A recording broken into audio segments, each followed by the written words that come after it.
Mean राशि बंधुगण तुमर द्वार देश रे एक मंत्र पका जाइछि। यह तुमर निज परिवार जड़े निर्दिष्ट व्यक्ति द्वारा आबद्ध होइछि जे सब बेले तुमर सुविधा नैछि। जेतेबेले सेमानंकर आवश्यकता थिला सेमाने तुम ठारू टंका मागिथिले तथापि सब बेले सेमाने तुमको खराब कहिबा व्यतीत आउ किछि करि नथिले। एही विश्वासघातक किए, एही घासरी साप किए जे तुमको बारंबार आक्रमण करि चली थाए।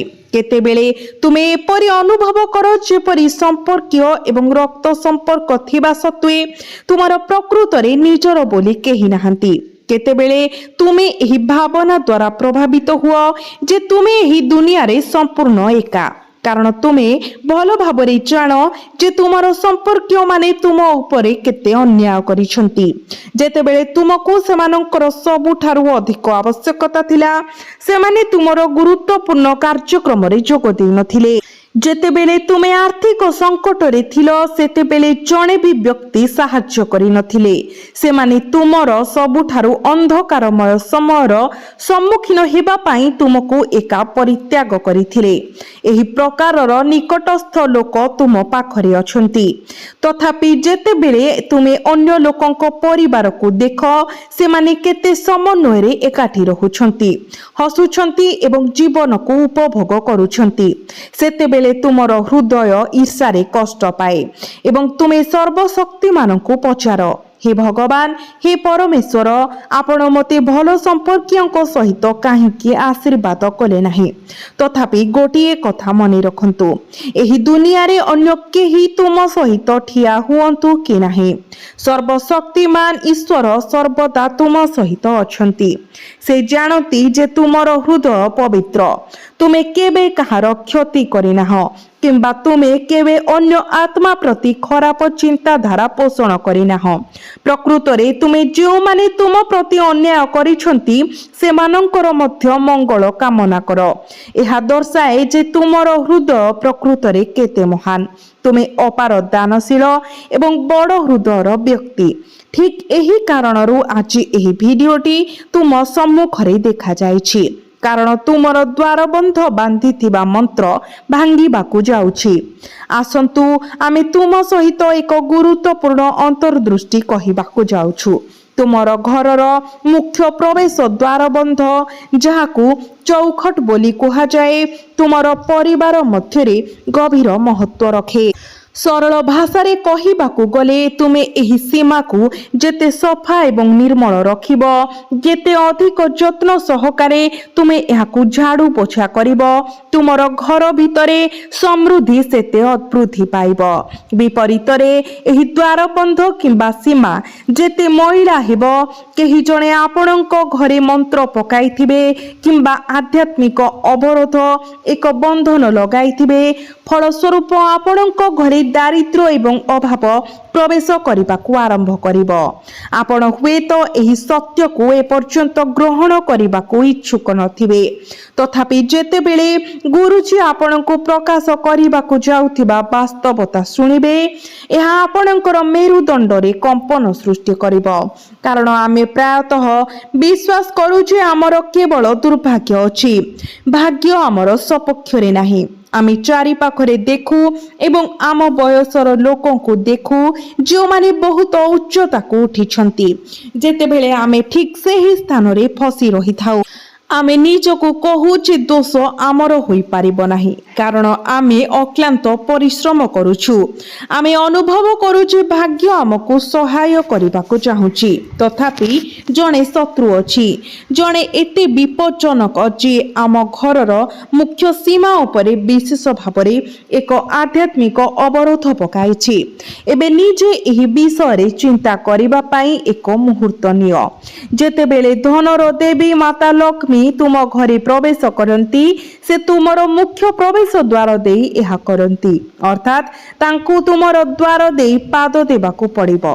किंतु जदि केही सेही द्वार उपरे कला जादू किंबा षडयंत्र पकाइछि, जदि केही एथिरे आध्यात्मिक अवरोध करिछि किंबा कोनोसी प्रकारे एहाकू अपवित्र करिछंती, तेबे माता लक्ष्मी किपरि तुम घरे प्रवेश करि पारिबे। स्वाभाविक भाव जदि माता लक्ष्मी प्रवेश करिपारिबे नाही तेबे घर भितरे कौनसी समृद्धि किंबा प्राचुर्य किपरि होई पारिबो। एपरि घर केवल दारिद्र्यता पाई प्रजनन क्षेत्र होई जाए तथापि सबु किछि हजि जाए नाही, सबु किछि ठीक करा जाय पारिबो। एही वीडियो को शेष पर्यंत देखंतु एवं प्रत्येक विवरणी प्रति ध्यान दियंतु कारण आज गुरुजी जो अंतर्दृष्टि कहवाकू जाउछंती ताहा आपणकर भविष्यत पाई अमूल्य प्रमाणित हेबो। आपण एपरि जने व्यक्ति जे अन्य मानक ठारू बहुत कम समर्थन पांती। आपण निजर निष्पत्ति नेबाकू एवं संपूर्ण एकाकी जीवनर दौड़ दौड़ीबाकू बाध्य होंती। आपणकर समर्थनर स्तंभ हेबा पाई केही आगकू पाद दियंती नाही। मूलतः आपण केवल उपरोक्त सर्वशक्ति मान उपरे निर्भर करती। तेणु आपणकर समस्त चिंता को दूरेई दियंतु कारण सर्वशक्तिमान वर्तमान आपणकर हाथ धरिछंती। से आपणकर हृदयर निवेदन सुनिछंती एवं एही वीडियो माध्यम रे तुमको तुमर पथ देखाइबा पाई एक दिव्य संकेत पठाउछंती। प्रकृत रे धन्य सेही व्यक्ति जे आजिर वीडियो को शेष पर्यंत देखिबे कारण आमे सेही विश्वासघातकर नाम प्रकाश करबाकू जाउछु। सेही व्यक्ति जे तुमर द्वारबंध उपरे आध्यात्मिक अवरोध पकाइथिला। आमे सेमानंकर विश्वासघातकता को संपूर्ण भाव रे प्रकाश करबाकू जाउछु। केवल शेष पर्यंत एही वीडियो देखंतु तुमे गोटिए मौलिक सत्य बुझिब। जिनिस गुड़िक पृष्ठ रे जेपरि देखा जाए ताहा बहुत कम होई थाए। प्रत्येक संपर्कर प्रकृत गभीरता को बुझिबा अत्यंत गुरुत्वपूर्ण। केउ संपर्क स्वार्थ द्वारा परिचालित एवं केउ गुड़िक निस्वार्थ पर भावरे भक्ति रे मूल। जो व्यक्ति आजिर वीडियो को शेष पर्यंत देखिबे सेमाने एही चेतावनी गुड़िक जानी पारिबे। तेबे तुमर घरर द्वारबंध केबे भी आध्यात्मिक अवरोध अधीन रे पड़िबो नाही। कोनोसी शत्रु केबे भी तुमर द्वारबंध बांधी पारिबो नाही किंबा बंद करि पारिबो नाही। एहा व्यतीत जो माने आजिर वीडियो को शेष पर्यंत देखिबे भविष्यत रे कोनोसी प्रकारर कला जादू सेमानंकु प्रभावित करि पारिबो नाही। तेनु वीडियोटी को संपूर्ण देखिबा पई आपणकर दिनरु किछि मुहूर्त बाहर करंतु। आपणकर समस्त प्रयास सफलतार सहित पूर्ण हेबो। जदि आपण प्रभु बजरंग बालींकर प्रकृत भक्त तेबे कमेंट बॉक्स रे जय बजरंग बाली 3 थर लिखंतु। आपणकर सर्वोत्तम इच्छा पूर्ण हेबो। बंधु माने कोनोसी चिंता करंतु नाही कारण एही मुहूर्तरु जहा घटिबो ताहा केवल ईश्वरंक कृपा द्वारा ईश्वरंक आशीर्वाद द्वारा हेबो। आपणक जीवन रे 10 जन व्यक्ति बाधा एवं असुविधा सृष्टि करि पारंती तथापि एकमात्र परम पुरुष समस्त असुविधार चूड़ांत समाधानकारी सेमानंकु परिचालना करिबा पई यथेष्ट। आपण निजे एही अनुभव करिथिबे जेतेबेले आमे जणे प्रमुख व्यक्ति हुए तो जने राजनेता द्वारा आयोजित एक कार्यक्रम रे जोग देउछु एवं सेमाने केवल आमको कुहंती आतम चिंता कर नाही मु तुम सहित अछि। जेतेबेले तुमर आवश्यकता पड़िबो मते फोन करिबो मु निश्चित करिबी जे तुमर समस्त काम समाप्त हेबो। जेतेबेले आमे जने शक्तिशाली व्यक्ति जने प्रमुख नेतांकर पाटिरू एपरी शब्द शुणु आमर हृदय अत्यंत आनंद रे पूर्ण होई जाए। यह बुझाए जे चिंतार आउ कोनोसी कारण नाही। से जणे अत्यंत प्रमुख नेता जणे महान व्यक्ति से आमको तांकर प्रतिश्रुति देइछंती। तेनु आमर कार्य एबे निश्चित भाବରେ समाप्त हेबो। केवल विचार करंतु जेतेबेले जणे साधारण मनीष आपणको एपरी किछि कहे जेतेबेले से माने आपणको एपरी प्रतिश्रुति दियंती सेतेबेले आपण केते आनंदित होई जांती। आपण केउ दंभ सहित चलिबा आरंभ करंती एवं जेतेबेले आपण आवश्यक करंती सेतेबेले सही व्यक्ति प्रकृत रे आपणकर डाकरार उत्तर दियंती कि नाही ताहा उपरे एहा घटे। तथापि आपणक भितरे उठुथिबा अपार आत्मविश्वास को देखंतु। ବର୍ତ୍ତମାନ ଯଦି ଏହା ଜଣେ ସାଧାରଣ ମଣିଷର ପ୍ରଭାବ, ତେବେ ଉପରେ ବସିଥିବା ଆମର ପରମ ପିତା ସର୍ବଶକ୍ତିମାନ ପରମେଶ୍ୱରଙ୍କର ଶକ୍ତି କଳ୍ପନା କରନ୍ତୁ। ସେ ଭଗବାନ ଶିବଙ୍କର ଅବତାର, ସେ ଭଗବାନ ବିଷ୍ଣୁଙ୍କର ଅବତାର। ସେ ଆପଣଙ୍କୁ କହୁଛନ୍ତି, ତୁମର ଜୀବନ ବିଷୟରେ ଚିନ୍ତା କର ନାହିଁ, ପେଟ ପୂରା ଖାଅ, ତୁମର ଜୀବନକୁ ସମ୍ପୂର୍ଣ୍ଣ ଭାବରେ ମୋ ନିକଟରେ ସମର୍ପଣ କର ଏବଂ ପ୍ରତ୍ୟେକ ଦିନ ପୂର୍ଣ୍ଣ ଭାବରେ ବଞ୍ଚିବା ଆରମ୍ଭ କର। ତାପରେ ଦେଖ ଯେ ମୁଁ ତୁମର ପଥରୁ ପ୍ରତ୍ୟେକ କଣ୍ଟାକୁ କିପରି ଦୂର କରିବି। ତେଣୁ ଥରୁଟେ ପାଇଁ ସେହି ପରମ ପିତା ସର୍ବଶକ୍ତିମାନ ଈଶ୍ୱରଙ୍କ ବାଣୀରେ ବିଶ୍ୱାସ କର ଏବଂ ନିଜକୁ ଏକ ଚିନ୍ତାମୁକ୍ତ ଜୀବନଯାପନ କରିବାକୁ ଅନୁମତି ଦିଅ, କାରଣ ଏହି ଜଗତର ଲୋକମାନେ କେବଳ ତୁଚ୍ଛ ମର୍ତ୍ତ୍ୟ। ଏହା ଉପରେ ଥିବା ଦିବ୍ୟ ଶକ୍ତି ସ୍ୱୟଂ ଈଶ୍ୱର, ଯିଏ ଆମକୁ ଗ୍ୟାରେଣ୍ଟି ଦେଉଛନ୍ତି, ମୁଁ କେବେ ବି ତୁମ ଉପରେ କିଛି ଖରାପ ହେବାକୁ ଦେବି ନାହିଁ। ତେବେ ଆମେ କାହିଁକି ନିରାଶ ରହୁଛୁ? ତୁମେ ମଧ୍ୟ ଏହି ଘଟଣା ଲକ୍ଷ୍ୟ କରିଥିବ। ଏପରି ସମୟ ଅଛି ଯେତେବେଳେ ତୁମେ କୌଣସି ଗୁରୁତ୍ୱପୂର୍ଣ୍ଣ ବିଷୟ ପାଇଁ କୌଣସି ସ୍ଥାନକୁ ଯିବାକୁ ଚାହୁଁଛ, କିନ୍ତୁ ତୁମର ଯାତ୍ରା ସ୍ଥଗିତ ହୋଇଯାଏ କିମ୍ବା ହୁଏତ କିଛି ବାଧା ଉପୁଜେ। ଘରେ ଏକ ଜରୁରୀକାଳୀନ ପରିସ୍ଥିତି ସୃଷ୍ଟି ହୁଏ ଏବଂ ତୁମେ ଯାଇପାର ନାହିଁ।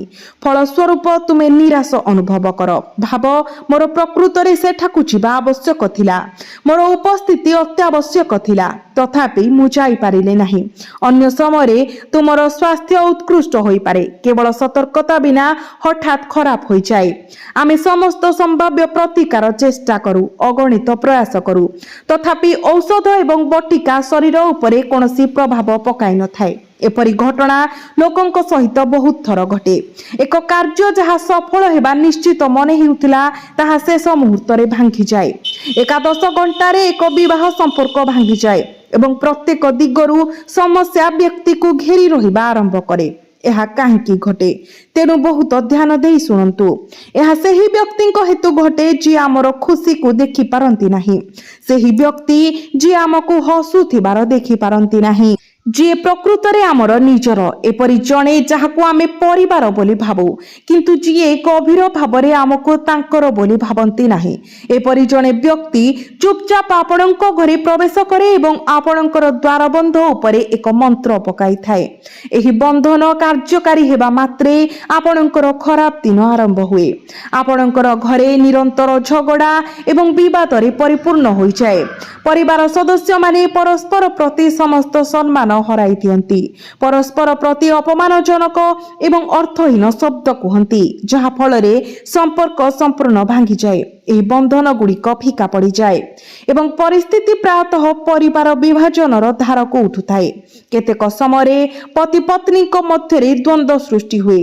ଜଣେ ସ୍ୱାମୀ ସ୍ତ୍ରୀ ଯେଉଁମାନେ ଥରେ ପରସ୍ପରକୁ ଗଭୀର ଭାବରେ ଭଲ ପାଉଥିଲେ, ଯାହା ସେମାନଙ୍କୁ ଭାବିବାକୁ ଛାଡ଼ିଦିଏ, ଆମେ ହଠାତ୍ ପ୍ରତ୍ୟେକ ଛୋଟ ଛୋଟ କଥା ପାଇଁ କାହିଁକି ଝଗଡ଼ା କରୁଛୁ? ହଠାତ୍ ଘରଟି କାହିଁକି ଏମିତି ବୁଢ଼ିଆଣୀ ଜାଲରେ ଆଚ୍ଛାଦିତ ହୋଇଗଲା? ଏତେ ଶାନ୍ତ ଘରେ ଏତେ ଜୋରଦାର ବିରକ୍ତିକର ଶବ୍ଦ କାହିଁକି ପ୍ରତିଧ୍ୱନିତ ହେବା ଆରମ୍ଭ ହେଲା? ଏତେ ବିଶୃଙ୍ଖଳା, ଏତେ କୋଳାହଳ କାହିଁକି? ଏହା ସୂଚାଇଥାଏ ଯେ ତୁମର ଘରର ଦ୍ୱାରବନ୍ଧ ଉପରେ ପ୍ରକୃତରେ ଏକ ବନ୍ଧନ ମନ୍ତ୍ର ପଡ଼ିଛି। ବର୍ତ୍ତମାନ ଯେପର୍ଯ୍ୟନ୍ତ ଏହି ବନ୍ଧନ ଭାଙ୍ଗି ନଯାଏ, ଅଶାନ୍ତି ତୁମ ଜୀବନରୁ କଷ୍ଟ ଦେଇ ଚାଲିବ। ତୁମେ ନିଜ ଦ୍ୱାରା ଗ୍ରହଣ କରାଯାଇଥିବା ପ୍ରତ୍ୟେକ କାର୍ଯ୍ୟରେ ନିଜକୁ ବିଫଳ କରୁଥିବାର ଦେଖିବ ଏବଂ ତୁମର ଜୀବନ ନିମ୍ନଗାମୀ ହୋଇ ରହିବ। ତେଣୁ ଏହା ସମ୍ପୂର୍ଣ୍ଣ ଜରୁରୀ ଯେ ତୁମେ ପ୍ରଥମେ ତୁମର ଦ୍ୱାରବନ୍ଧନରୁ ଏହି ବନ୍ଧନକୁ ହଟାଇ ଦିଅ, ଯାହାଦ୍ୱାରା ତୁମେ ଏହି ମନ୍ତ୍ରରୁ ତୁମର ଦ୍ୱାରବନ୍ଧକୁ ମୁକ୍ତ କରିବ। ତୁମେ ତିନୋଟି ନିର୍ଦ୍ଦିଷ୍ଟ ସତର୍କତା ଅବଲମ୍ବନ କରି ଏହି କାର୍ଯ୍ୟ ହାସଲ କରିପାରିବ। ବନ୍ଧୁଗଣ, ମୁଁ ଅତ୍ୟନ୍ତ ଗୁରୁତ୍ୱପୂର୍ଣ୍ଣ କଥା କହିବାକୁ ଯାଉଛି, ତେଣୁ ଭିଡ଼ିଓକୁ ଶେଷ ପର୍ଯ୍ୟନ୍ତ ଦେଖନ୍ତୁ, ଯାହାଫଳରେ ତୁମେ ବିଶ୍ୱାସଘାତକର ନାମ ମଧ୍ୟ ଜାଣିପାରିବ, ଯିଏ ତୁମର ଅତି ନିକଟ ସମ୍ପର୍କୀୟ। ମୁଁ ତୁମକୁ ଆଉ ଗୋଟିଏ କଥା କହିବାକୁ ଚାହେଁ। ତୁମେ ସର୍ବଦା ଏହି ବ୍ୟକ୍ତି ବିଷୟରେ ସନ୍ଦେହ କରିଛ, ତଥାପି ତୁମେ ସବୁବେଳେ ସେମାନଙ୍କୁ ଆଉ ଗୋଟିଏ ସୁଯୋଗ ଦେବାକୁ ବାଧ୍ୟ ହେଉଥିଲ, କାରଣ ସେମାନେ ଶେଷରେ ତୁମ ନିଜ ପରିବାରର ଜଣେ ସଦସ୍ୟ। ତଥାପି ତୁମର ସନ୍ଦେହ ସଠିକ ପ୍ରମାଣିତ ହେବାକୁ ଯାଉଛି। ପ୍ରକୃତରେ ଏହି ବ୍ୟକ୍ତି ହିଁ ବିଶ୍ୱାସଘାତକ ପାଲଟିଯିବ ଯେତେବେଳେ ତୁମେ ସେମାନଙ୍କ ନାମ ଶୁଣିବ। ଏହା ତୁମର ମେରୁଦଣ୍ଡରେ ଶିହରଣ ସୃଷ୍ଟି କରିବ। କିନ୍ତୁ ପ୍ରଥମେ ଆମେ ତିନୋଟି ସତର୍କତା ଉପରେ ଆଲୋଚନା କରିବା, ଯେଉଁଗୁଡ଼ିକୁ ତୁମକୁ ପାଳନ କରିବାକୁ ପଡ଼ିବ। ଏହି ତିନୋଟି ସତର୍କତା ଆପଣଙ୍କ ପାଇଁ କ'ଣ ରହିବ? ଆମେ କିଛି ଗୁରୁତ୍ୱପୂର୍ଣ୍ଣ କଥା ଆଲୋଚନା କରିବାକୁ ଯାଉଛୁ। ତେବେ ତୁମେ ଯେଉଁ ପ୍ରଥମ ସତର୍କତା ଅବଲମ୍ବନ କରିବାକୁ ପଡ଼ିବ ତାହା ହେଉଛି ତୁମର ମୁଖ୍ୟ ପ୍ରବେଶ ଦ୍ୱାର, ଯେଉଁ ଦ୍ୱାର ଦେଇ ସମସ୍ତ ଅତିଥି ଏବଂ ପରିବାର ସଦସ୍ୟ ତୁମର ଘରେ ପ୍ରବେଶ କରନ୍ତି। ଗୁରୁବାର ଦିନ ତୁମେ ଏହି ମୁଖ୍ୟ ଦ୍ୱାରରେ ଥିବା ଦ୍ୱାରବନ୍ଧକୁ ହଳଦୀ ମିଶ୍ରିତ ଜଳ ବ୍ୟବହାର କରି ଧୋଇବା ଉଚିତ, କାରଣ ସେହି ଦ୍ୱାରବନ୍ଧ ତୁମର ଘର ଭିତରେ ଆନନ୍ଦ ଏବଂ ଦୁଃଖ ଉଭୟକୁ କେନ୍ଦ୍ରବିନ୍ଦୁ ଭାବରେ କାର୍ଯ୍ୟ କରେ। ଏହା ହେଉଛି ପ୍ରାଥମିକ କାର୍ଯ୍ୟ, ପ୍ରାଥମିକ ଦ୍ୱାର ଯାହା ଦେଇ ସକାରାତ୍ମକ ଏବଂ ନକାରାତ୍ମକ ଶକ୍ତି ପ୍ରବେଶ କରେ। ଯଦି ତୁମେ ଇଚ୍ଛା କର ତୁମେ ଏହି ପଥକୁ ବ୍ୟବହାର କରି ତୁମର ଘରକୁ ଦିବ୍ୟ ଶକ୍ତିକୁ ଆମନ୍ତ୍ରଣ କରିପାରିବ। ବିପରୀତ ଭାବରେ ଯଦି ତୁମେ ଭୁଲ କର ତେବେ ଏହି ସମାନ ପଥ ଭୂତ, ଆତ୍ମା ଏବଂ ଦୁଷ୍ଟ ପ୍ରାଣୀଙ୍କୁ ପ୍ରବେଶ କରିବାକୁ ଅନୁମତି ଦେଇପାରେ। ତୁମର ଘରର ଆଧ୍ୟାତ୍ମିକ ଅବସ୍ଥା ନିର୍ଣ୍ଣୟ କରିବା ସମ୍ପୂର୍ଣ୍ଣ ଭାବରେ ତୁମ ନିଜ ହାତରେ। ଯେଉଁ ବ୍ୟକ୍ତି କେବେ ସ୍ନାନ କରନ୍ତି ନାହିଁ ଏବଂ ନିଜର ଶରୀରକୁ ଅଶୁଚି ଅବସ୍ଥାରେ ରଖନ୍ତି ସେ ଦୁଷ୍ଟ ଆତ୍ମାଙ୍କ ପାଇଁ ଏକ ପାତ୍ର ହୋଇଯାଆନ୍ତି। ଏପରି ବ୍ୟକ୍ତି କଳା, ଯାଦୁ, ତନ୍ତ୍ର ଏବଂ ମନ୍ତ୍ରର ପ୍ରଭାବ ପ୍ରତି ଅତ୍ୟନ୍ତ ସମ୍ବେଦନଶୀଳ। ତଥାପି ଯେଉଁ ବ୍ୟକ୍ତି ପ୍ରତ୍ୟେକ ଦିନ ସ୍ନାନ କରନ୍ତି, ମନ୍ଦିରକୁ ପୂଜା କରିବାକୁ ଯାଆନ୍ତି ଏବଂ ଈଶ୍ୱରଙ୍କର ନାମ ଜପ କରନ୍ତି ସେ ଦେବାଦେବୀ ମାନଙ୍କର ଦିବ୍ୟ କୃପା ପାଆନ୍ତି। କୌଣସି ନକାରାତ୍ମକ ଶକ୍ତି ଏପରି ବ୍ୟକ୍ତିଙ୍କ ପାଖକୁ ଯିବାକୁ ସାହସ କରେ ନାହିଁ, କାରଣ ସେମାନେ ପବିତ୍ର। ଆମ ଘରର ଦ୍ୱାରବନ୍ଧ ଠିକ୍ ସମାନ ଭାବରେ କାର୍ଯ୍ୟ କରେ। ଆମେ ମଧ୍ୟ ଏହି ଦ୍ୱାରବନ୍ଧକୁ ସଫା, ସୁନ୍ଦର ଏବଂ ପବିତ୍ର ରଖିବା ଉଚିତ। ମୋର କଥାକୁ ଅତ୍ୟନ୍ତ ଧ୍ୟାନର ସହିତ ଶୁଣନ୍ତୁ। ଗୁରୁଜୀ ଆପଣଙ୍କ ସହିତ ଯେଉଁ ଅନ୍ତର୍ଦୃଷ୍ଟି ବାଣ୍ଟିବାକୁ ଯାଉଛନ୍ତି ତାହା ଏପରି କିଛି ଯାହା ଅନ୍ୟ କେହି ପ୍ରକାଶ କରିବେ ନାହିଁ। ଆପଣ ସପ୍ତାହରେ 2 କିମ୍ବା 3 ଥର ଗଙ୍ଗା ଜଳ ଏବଂ ହଳଦୀ ମିଶ୍ରିତ ଜଳ ବ୍ୟବହାର କରି ଆପଣଙ୍କ ଘରର ଦ୍ୱାରବନ୍ଧ ଧୋଇବା ଅତ୍ୟନ୍ତ ଜରୁରୀ। ଏହା ଅତ୍ୟନ୍ତ ଗୁରୁତ୍ୱପୂର୍ଣ୍ଣ କାରଣ ଜଣେ ଶତ୍ରୁ ହୁଏତ ଆପଣଙ୍କ ଘରର ଦ୍ୱାରବନ୍ଧକୁ ବନ୍ଧନ କରିବା କିମ୍ବା ଆଧ୍ୟାତ୍ମିକ ଭାବରେ ଅବରୋଧ କରିବା ପାଇଁ ତନ୍ତ୍ର ଏବଂ ମନ୍ତ୍ର ସହିତ ଏକ କ୍ଷତିକାରକ ଯୋଜନା ପ୍ରସ୍ତୁତ କରୁଥିବେ। ମୁଁ ଆପଣଙ୍କୁ ସତର୍କ କରାଇ ଦେଉଛି, ଯଦି ଆପଣ ଆପଣଙ୍କର ଦ୍ୱାରବନ୍ଧ ଚାରିପାଖରେ ସୋରିଷ ଦାନା, ଗୋଲମରିଚ କିମ୍ବା କଳା ସୋରିଷର ଦାନା ବିଛାଡ଼ି ହୋଇଥିବା ଦେଖନ୍ତି ତେବେ ତୁରନ୍ତ ବୁଝନ୍ତୁ ଯେ ଆପଣଙ୍କର ଦ୍ୱାର ବନ୍ଧା ଯାଇଛି। ଆପଣଙ୍କର ଶତ୍ରୁ ସଫଳତାର ସହ ଆପଣଙ୍କ ଘର ଉପରେ କଳା ଯାଦୁ ପକାଇଛି। ତେଣୁ ଆପଣଙ୍କୁ ପ୍ରତ୍ୟେକ ଦିନ ପରିଷ୍କାର ପରିଚ୍ଛନ୍ନତା ବଜାୟ ରଖିବାକୁ ପଡ଼ିବ। ଯଦି ଆପଣ ଆପଣଙ୍କ ଘରର ଦ୍ୱାରବନ୍ଧ ପ୍ରତି ସଠିକ୍ ଧ୍ୟାନ ଦେବେ ତେବେ କୌଣସି ଭୁଲ ହେବ ନାହିଁ ଏବଂ କୌଣସି ଅଘଟଣ ଘଟିବ ନାହିଁ। ଏହାକୁ ନିଶ୍ଚିତ କରିବା ପାଇଁ ଆପଣଙ୍କୁ ବିଶେଷ ଯତ୍ନ ନେବାକୁ ପଡ଼ିବ। ତଥାପି ଯଦି ଆପଣ ଅବହେଳା କରନ୍ତି, କେବଳ ଘରର ଭିତର ଅଂଶ ପୋଛି ଘରର ଦ୍ୱାରବନ୍ଧକୁ ମଇଳା ଛାଡ଼ି ଦିଅନ୍ତି ତେବେ ଆପଣଙ୍କ ଘରେ ଦାରିଦ୍ର୍ୟତା ବ୍ୟତୀତ ଆଉ କିଛି ପ୍ରବେଶ କରିବ ନାହିଁ। ଦେବୀ ଲକ୍ଷ୍ମୀ ତାଙ୍କ ଉପସ୍ଥିତିରେ ଏହାକୁ କେବେ ବି ଆଶୀର୍ବାଦ କରିବେ ନାହିଁ। ବର୍ତ୍ତମାନ ଆପଣଙ୍କୁ ପାଳନ କରିବାକୁ ଥିବା ଦ୍ୱିତୀୟ ସତର୍କତା ହେଉଛି ପ୍ରଶ୍ନରେ ଥିବା କାର୍ଯ୍ୟ ସମ୍ପୂର୍ଣ୍ଣ ଭାବରେ ସମାପ୍ତ ନ ହେବା ପର୍ଯ୍ୟନ୍ତ ଆପଣଙ୍କ ଘରର କୌଣସି ସଦସ୍ୟଙ୍କୁ ଆପଣଙ୍କର କୌଣସି ଗୁପ୍ତ କଥା, ଗୁପ୍ତ ଯୋଜନା କିମ୍ବା ପରବର୍ତ୍ତୀ ପଦକ୍ଷେପ ପ୍ରକାଶ କରନ୍ତୁ ନାହିଁ। କେତେକ ସମୟରେ ଆମେ ଅତ୍ୟଧିକ ଉତ୍ସାହିତ ହୋଇଯାଉ। ଆମେ ଏକ ନୂତନ ଉଦ୍ୟମ ବିଷୟରେ ଅତ୍ୟନ୍ତ ଆନନ୍ଦିତ ଅନୁଭବ କରୁ ଏବଂ ଭାବୁ ଏହି ଖବର ସମସ୍ତଙ୍କ ସହିତ ବାଣ୍ଟିବୁ। ଆମେ ବାହାର ଲୋକଙ୍କ ପ୍ରତି ସନ୍ଦେହ କରୁ, ଭୟ କରୁ ଯେ ଯଦି ଆମେ ସେମାନଙ୍କୁ କହିବୁ ତେବେ ସେମାନେ ଆମ କାମ ଉପରେ କୁଦୃଷ୍ଟି ପକାଇ ପାରନ୍ତି। ତେଣୁ ଆମେ ଭାବୁ ଯେ ପରିବାର ମଧ୍ୟରେ ଏହି ବିଷୟକୁ କଡ଼ାକଡ଼ି ରଖିବା ସୁରକ୍ଷିତ ହେବ। ତଥାପି ଏହା ଆପଣଙ୍କର ସବୁଠାରୁ ବଡ଼ ଭୁଲ ଧାରଣା, କାରଣ ଆପଣଙ୍କ ନିଜ ଘରେ ପ୍ରକୃତରେ ଏପରି ବ୍ୟକ୍ତି ଅଛନ୍ତି ଯେଉଁମାନେ ଆପଣଙ୍କୁ ସଫଳ ହେବାକୁ ଦେଖିବାକୁ ଚାହାନ୍ତି ନାହିଁ। ଆମର କଥାଗୁଡ଼ିକୁ ବହୁତ ଧ୍ୟାନର ସହିତ ଶୁଣନ୍ତୁ। ଆପଣଙ୍କ ଘର ଏବଂ ପରିବାର ମଧ୍ୟରେ ଆପଣ ହୁଏତ କିଛି ସମ୍ପର୍କକୁ ଜାଣିଥିବେ ଯେଉଁମାନେ କେବେ ବି ଆପଣଙ୍କ ସହିତ ସମ୍ମାନର ସହିତ କଥା ହୁଅନ୍ତି ନାହିଁ, ଯେଉଁମାନେ ଆପଣଙ୍କୁ ସବୁବେଳେ ଥଟ୍ଟା କରନ୍ତି ଏବଂ ଯେଉଁମାନେ ଆପଣଙ୍କ ସଫଳତାରେ ସବୁବେଳେ ଦୁଃଖ ପ୍ରକାଶ କରିଛନ୍ତି କିମ୍ବା ଅସନ୍ତୋଷ ପ୍ରକାଶ କରିଛନ୍ତି। ଏବେ କେବଳ ଏହା ବିଚାର କରନ୍ତୁ।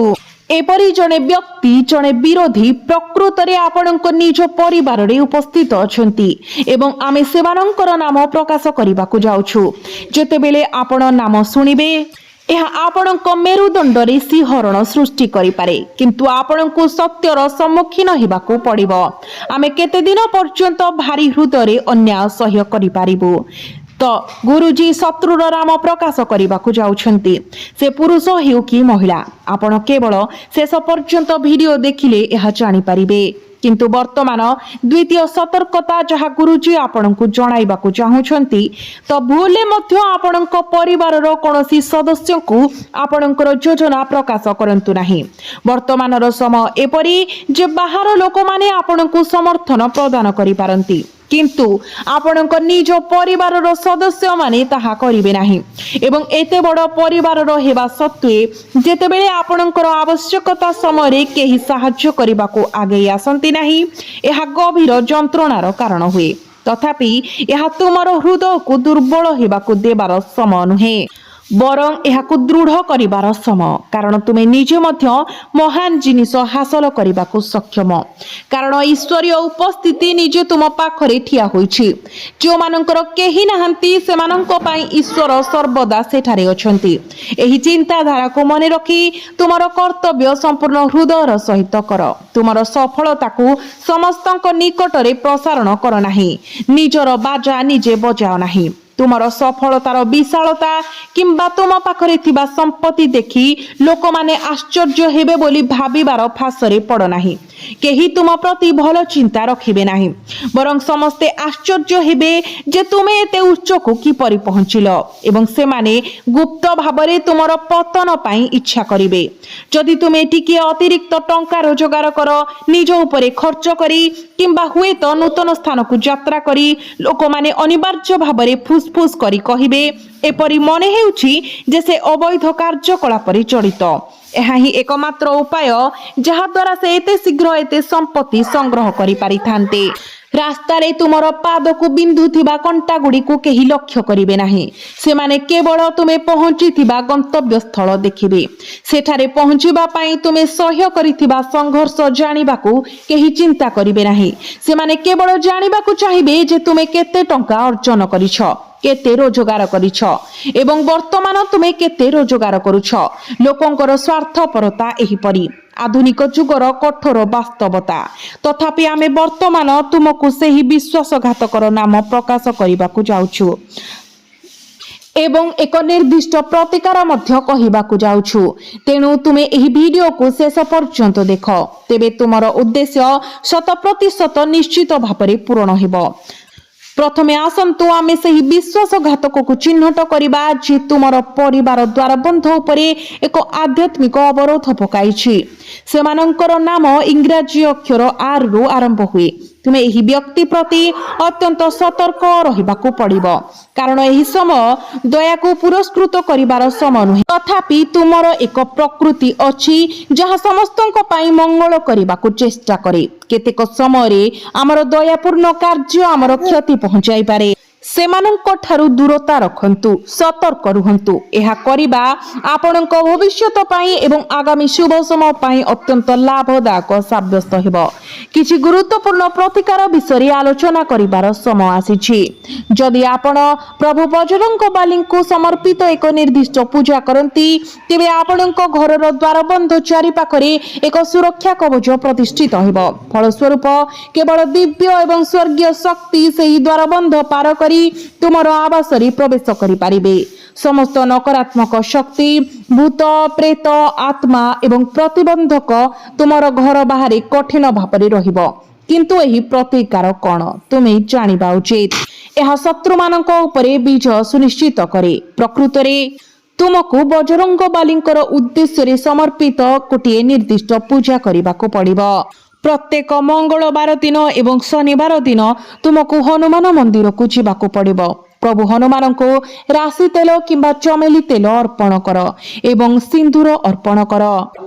प्रभु बजरंग बाली को तुमर दिव्य प्रार्थना कर। तुम उपरे लगा जाइथिबा जे कोनोसी तंत्र मंत्र को निष्क्रिय करने को कुह। तांको निकटरे प्रकाश कर जे तुमे तुमर जीवन रे अनेक शत्रुर सम्मुखीन हेउछ। हुएत तुमर निज घर भितरे थिबा लोक माने मध्य जो माने प्रतिपक्ष पालटिछंती एवं विश्वास कर जे सब किछि स्वयंचालित भाबरे समाधान होइजिब, सब किछि भल होइजिब। एहाको मने रखंतु एवं तुमर उद्देश्य मध्य पूर्ण हेबो। तुमको एही कथा मने रखिबाकू पड़िबो। केबे भी मिछ कुह नाही। गरीबंक टंका को केबे भी अपव्यवहार कर नाही। घरर धन देवी लक्ष्मी को प्रतिमूर्ति जुआ किंबा बाजी लगाई नष्ट कर नाही। प्रातः लोक माने एपरि सुजोगर खेल रे सेमानकर कठिन अर्जित टंका को विपद रे पकांती। एहा एपरि किछि जाहाकू माता रानी संपूर्ण भाबरे ग्रहण करंती नाही। तुमे एपरि कार्यकलाप रे लिप्त हेबारु निवृत्त रहिबा उचित, नचेत देवी असंतुष्ट होई पारंती। एहा व्यतीत तुमे निरंतर मंत्र जप करिबा उचित, हनुमान चालीसा पाठ करिबा उचित। विशेष करी तुमे तुम घरर मुख्य द्वार रे बसी मंत्र पाठ करिबा उचित। एहा करिबा द्वारा तुमर घरर द्वार बंधरी रखा जाइथिबा जे कोनोसी नकारात्मक बंधन किंबा अवरोध छीर्ण होइछिबो। तेबे बंधु माने आमे एही परि आउ एक भिडियो रे देखाहेबा। से पर्यंत धन्यवाद।